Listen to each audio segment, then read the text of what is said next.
风情 Learn about another voice and culture of Taiwan with We Love Hakka. 现在就让我们加入客家风情，一起发现客家之美。台灣嘅原住民留下家族群嘅關係濃情，特別接上大量嘅病，也有同婚嘅現象。社會中也當在互相學習，比如講煮食、料理，做下做地看到人客之間嘅好人情。Taiwan's indigenous and Hakka people share a close relationship due to their geographic proximity, resulting in mixed communities. For example, in Nanzhuang, Miaoli, Hakka people live alongside the Satsiat tribe. They often learn from each other's traditions and customs, particularly in cooking. A notable example is the pigeon pea, which is commonly used by indigenous people and also featured in Hakka dishes like pigeon pea pork leg soup. Hey, what's up? It's time to talk about Hakka here on ICRT. Hello， 大家好，我邊個 Leo。Hello， 你好，大家好，我係 Josephine。Leo 講的沒錯哈，這個原客之間，就是原住民跟客家人之間有很多的淵源呢。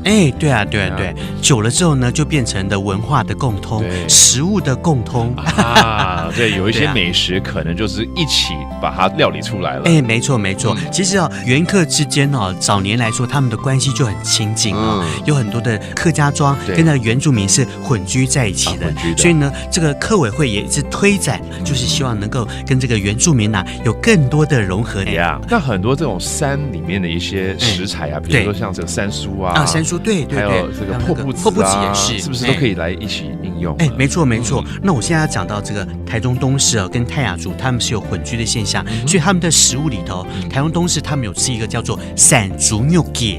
是山豬做的一道料理。對，就是山豬肉把它做成像肉醬，然後封存了大概半年到1年之後才拿出來吃。那應該別有一番風味了。是，聽說吃過人都說很讚，但是我沒有吃過。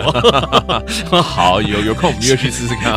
是啊。還有呢，南部地區就是譬如說他們有那個樹豆，他們就開發一些叫做樹豆豬腳湯。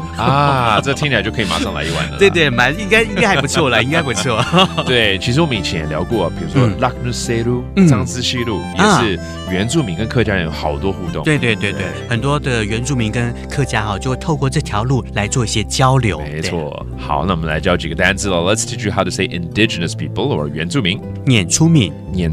And if you get a chance, try the special dish. It's a minced pork and it's called 山豬肉蟹。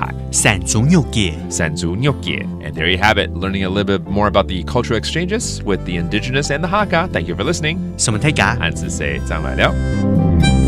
客家風情由客家委員會監製。We Love Hakka has been brought to you by the Hakka Affairs Council.